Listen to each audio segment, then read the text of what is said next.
여러분 오늘 공부 열심히 했나요? 날씨가 조금 흐려서 공부하기 많이 힘들었을 겁니다. 근데 우리가 수능을 칠 때까지 봄, 여름, 가을, 겨울 매일매일 날씨가 이렇게 좋은 날도 있고 흐린 날도 있을 텐데 그런 날씨에 영향받지 않고 여러분들의 강한 의지로 공부를 할 수 있도록 조금 도움을 주고자 그런 의미에서 오늘은 11번 문항, 배점은 3번입니다. 태풍에 관련된 문제를 한번 풀어보도록 하겠습니다. 단어는 3단원의 대기와 해양 변화가 될 거고 그 중에서도 중단원 2의 태풍과 날씨가 되겠습니다. 수능 출제의 근거 기준은 태풍의 발생, 이동, 소멸 과정을 이해하고 태풍이 통과할 때의 날씨 변화를 일기도와 위성 영상 해석을 통해 설명할 수 있다가 되겠습니다. 자, 수능 11번 문제 한번 보도록 하겠습니다.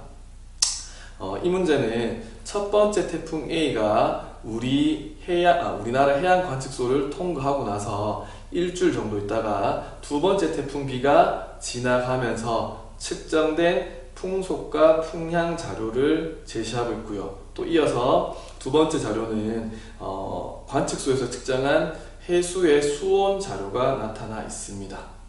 이 두 가지를 해석해서 태풍 A와 B에 관한 문제를 푸는 것이 되겠습니다. 자, 이 문제를 풀기 전에 우리는 태풍, 즉 열대저기압에 대해서 한번 살펴보도록 하겠습니다.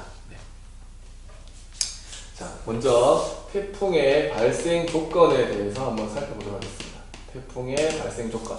자, 첫 번째, 수온이 27도씨 이상이 되어야 됩니다. 수온이 27도씨 이상이 되어야만 뭐가 잘 일어나냐 그러면은 그렇죠. 증발이 잘 됩니다. 증발이 잘 되어야지 태풍이라고 하는 구름이 잘 만들어질 수 있는 첫 번째 조건이 되겠습니다. 그래서 첫 번째 조건은 수온 조건입니다. 자, 두 번째 조건, 위도 조건이 되겠습니다. 위도가 5도에서부터 25도 사이라고 합니다.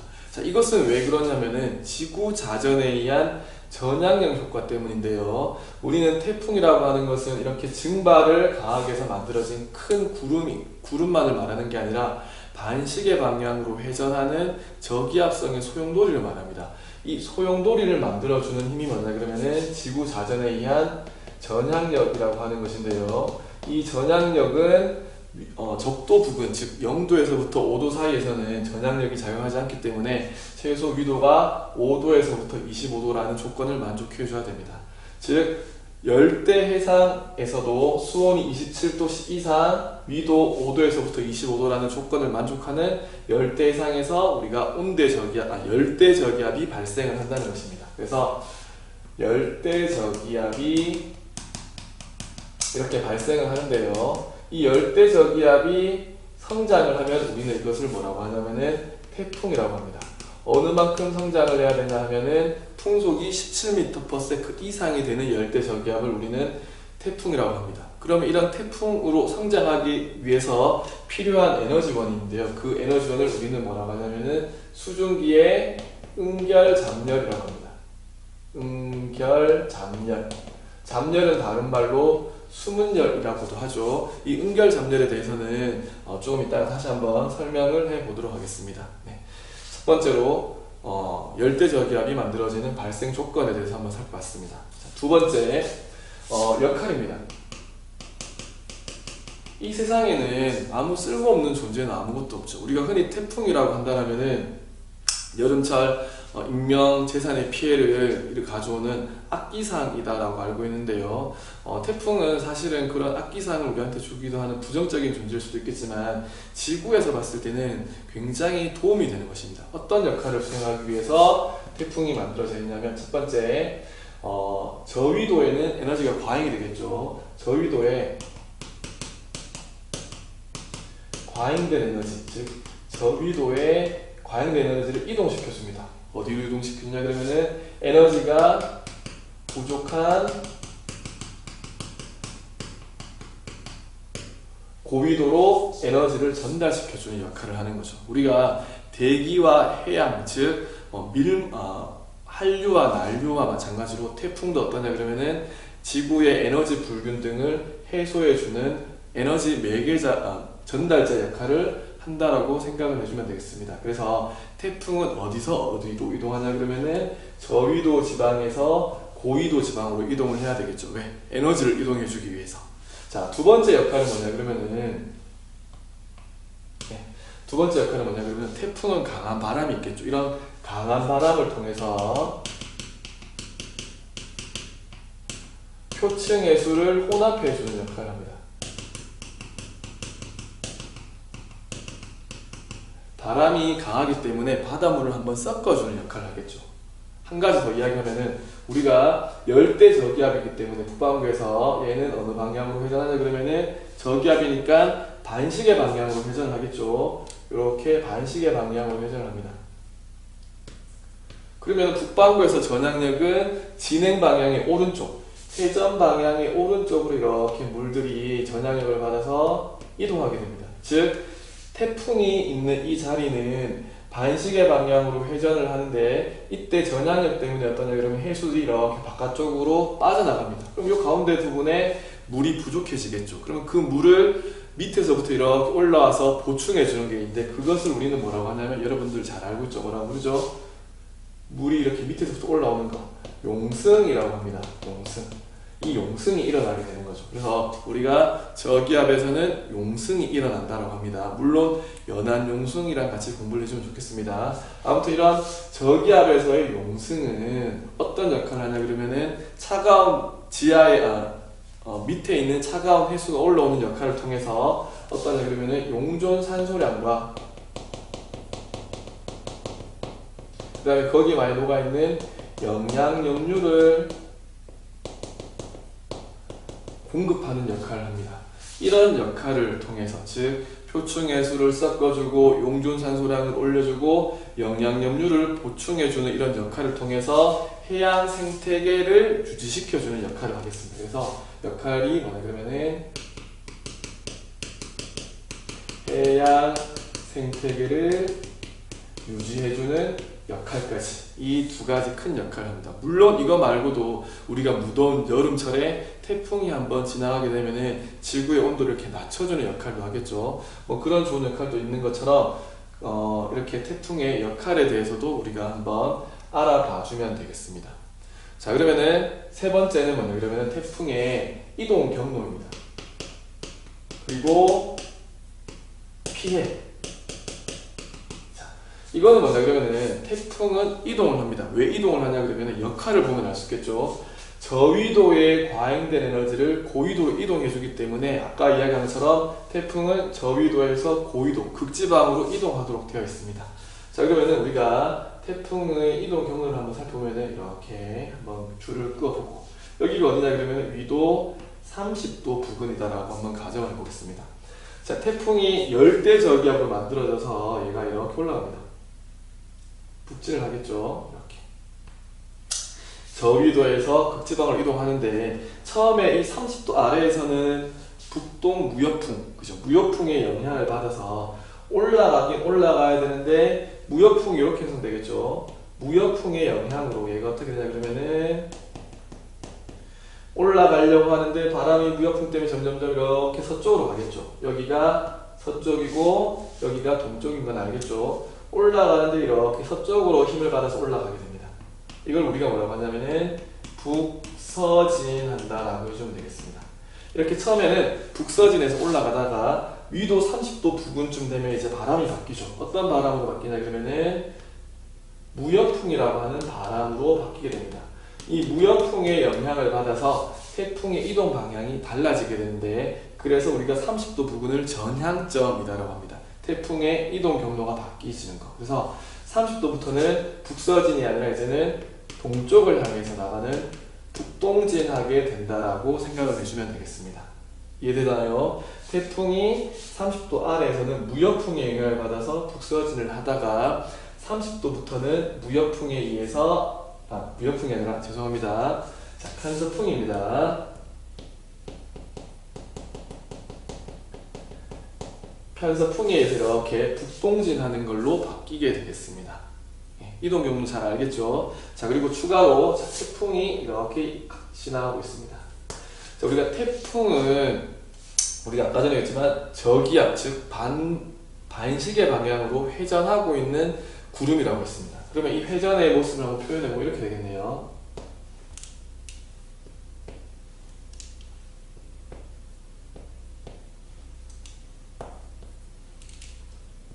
이렇게 반시계 방향으로 회전한다는 것을 알 수 있겠습니다. 그러면은 태풍의 원을 이동 경로에 따라서 딱 반틈을 나눠놓고 보면 어떻게 되냐 그러면은, 자, 여기 있는 쪽은 이제 우리가 오른쪽 반원이겠네요. 진행 방향의 오른쪽 반원. 여기는 왼쪽 반원이 되겠습니다. 자, 왼쪽 반원 같은 경우는 태풍의 회전 방향과 무역풍의 방향이 서로 상충되는, 마주하기 때문에 태풍의 회전이 오히려 편서풍에 의해서 방해를 받기 때문에 회전이 느려지겠죠. 태풍의 세력이 약해진다라고 생각을 해주면 되겠습니다. 그래서 여기를 우리가 뭐라고 하냐면은 태풍이 안전한 안전반원이라고 이야기를 해주면 되겠습니다.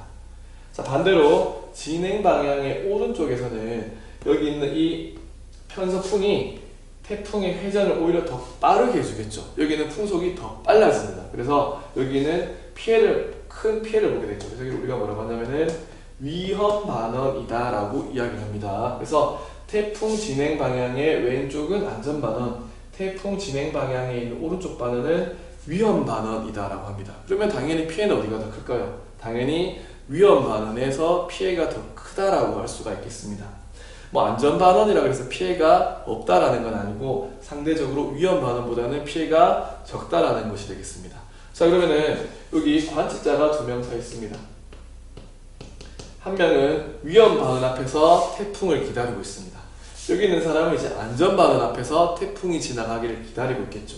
그럼 이 관측자에게 지나가는 태풍은 처음에는 노란색, 파란색, 빨간색이 지나가겠죠. 여기도 노란색, 파란색, 빨간색이 이렇게 통과해 갈 겁니다. 그러면은 이 통과해 나가는 방향을 한번 표시해 보겠습니다. 자, 먼저 안전반원에 서 있는 관측자부터 한번 보도록 합시다. 자, 노란색 바람이 불었습니다.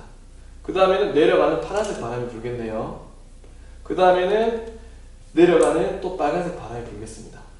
이런 바람이 불어가면서 관측자를 통과할 때 노란색, 파란색, 빨간색 이렇게 풍향이 바뀌게 되는데 어느 방향이죠? 네, 반시계 방향입니다. 이렇게 반시계 방향으로 풍향이 바뀌게 되면은 우리가 안전반원 앞에 있는 관측자다라고 생각을 해주면 되겠네요. 자, 이어서 여기 있는 것처럼 이 사람은 마찬가지로 처음에는 노란색 바람이 불다가 그 다음에는 똑같이 파란색 바람이 불다가 다시 마지막에 빨간색 바람이 불겠네요. 바람이 노란색, 파란색, 빨간색 이렇게 시계 방향으로 바뀌는 걸 알 수가 있습니다. 그래서 우리가 풍향이 시계 방향으로 바뀌면은 위험 반원에 있는 관측자구나 라는 것을 알 수가 있겠습니다. 네. 그래서 우리는 관측자로부터 풍향이 시계냐 반시계냐 어느 방향으로 변하느냐에 따라서 왼쪽에 있는 안전반원에 통과했는지 아니면 오른쪽에 있는 위험반원을 통과했는지 알아볼 수 있다고 생각을 해주면 되겠습니다. 네. 자, 이해되나요? 자, 그럼 이어서 이제 네 번째는 뭐라 하냐면은 태풍의 내부 구조를 우리가 한번 살펴보도록 하겠습니다.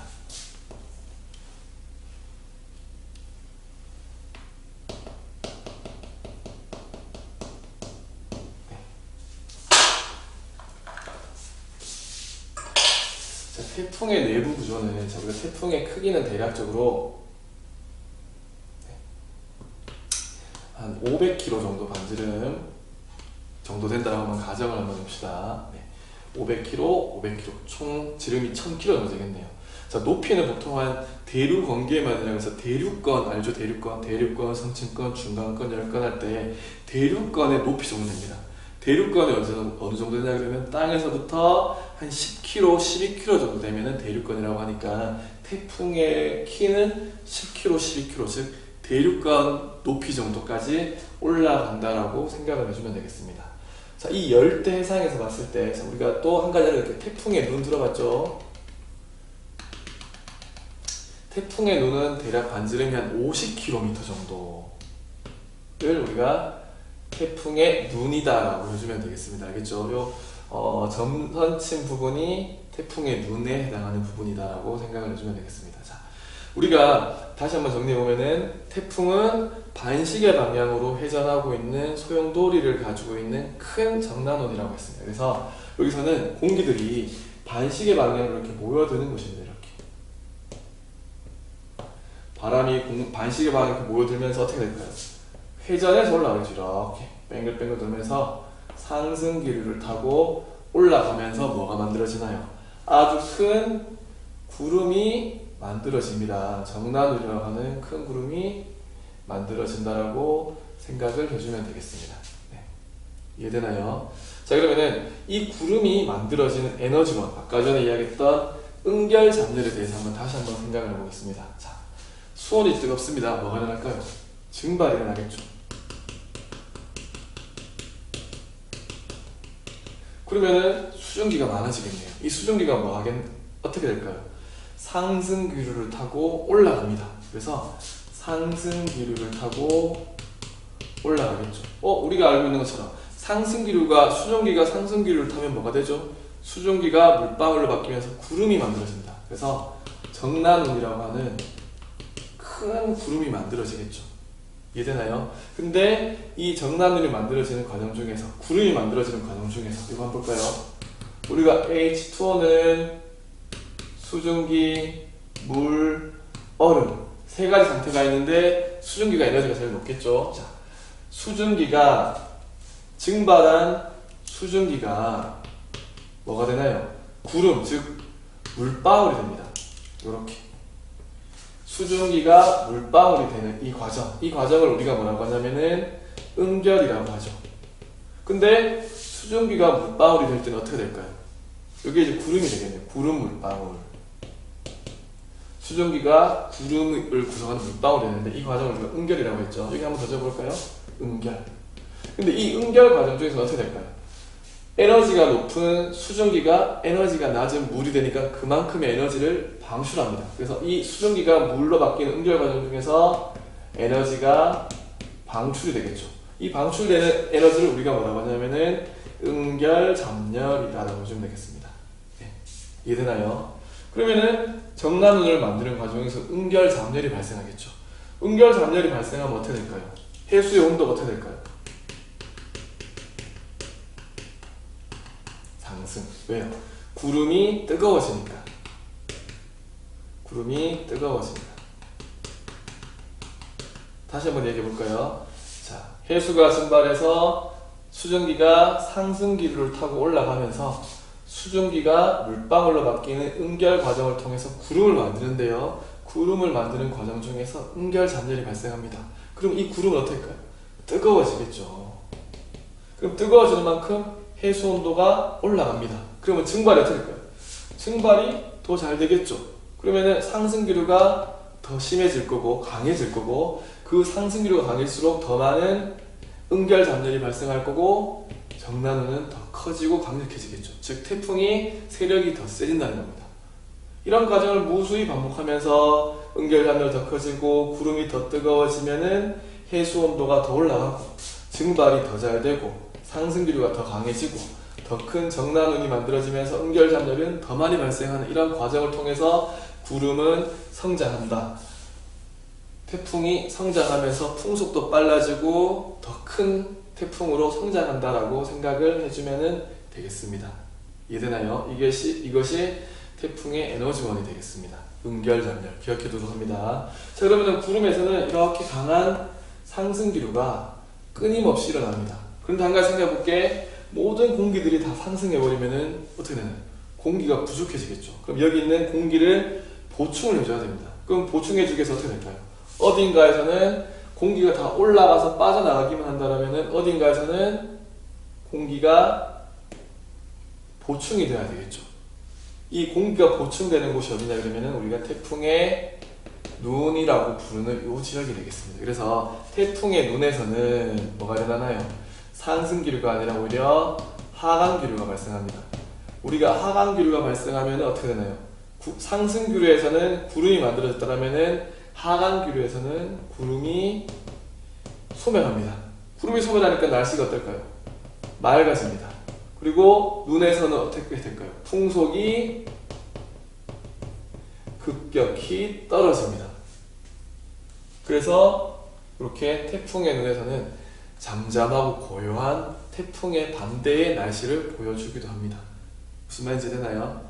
근데 모든 지역이 다 태풍의 눈을 통과하는 건 아닙니다. 태풍의 눈은 진짜 눈처럼 이렇게 작은 일부분이기 때문에 태풍의 눈을 통과하지 않는 부분이 더 많습니다. 그래서 선생님이 이야기하고 싶은 건 뭐냐 그러면은 태풍의 중심하고 태풍의 눈하고 동일하게 생각을 하면 안 됩니다. 태풍의 중심은 말 그대로 반지름이 500km 되는 그 태풍의 가운데 부분을 중심이라고 하는 거고, 태풍의 눈은 그 중심 중에서도 어떠냐 그러면은 하강 기류가 발생하는 곳을 우리가 뭐라고 하냐면 태풍의 눈이라고 생각을 해주면 되겠습니다. 자, 그러면 마지막으로 태풍에서의 기압과 풍속을 한번 보면은 당연히 태풍의 중심으로 갈수록 기압은 어떻게 될까요? 열대 저기압 태풍이기 때문에 당연히 태풍의 세력이 센 중심으로 갈수록 V자 모양으로, 자, 중심으로 갈수록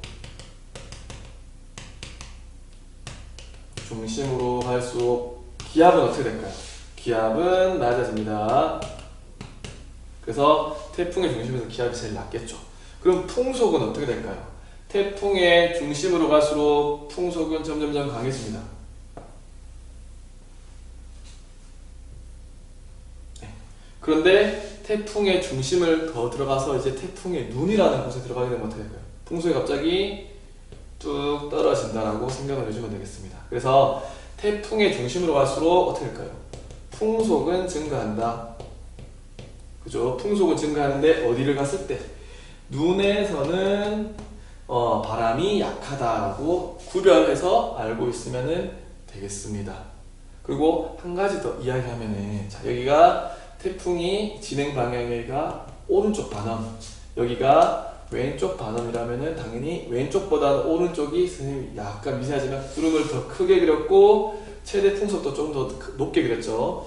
태풍의 왼쪽보다는 오른쪽이 구름이 더 크고 풍속이 더 큰 세력을 보여주고 있다는 것까지 구별해주면 좋겠습니다. 자, 지금까지 우리는 태풍에 대한 특성에 대해서 한번 다 살펴봤습니다. 자, 그러면은 수능 11번 문제를 한번 풀이하도록 하겠습니다. 자, 자료가 두 개 제시되어 있는데요. 자, 첫 번째 자료는 풍속과 풍향을 나타내고 있습니다. 네. 자, 여기 A 태풍이 지나간 시간, 이어서 B 태풍이 지나간 시간, 일주일 간격으로 통과했다는 걸 알 수가 있겠습니다. 자, 기획 보기를 봅시다. A 시기에 태풍의 눈은 관측소를 통과했다.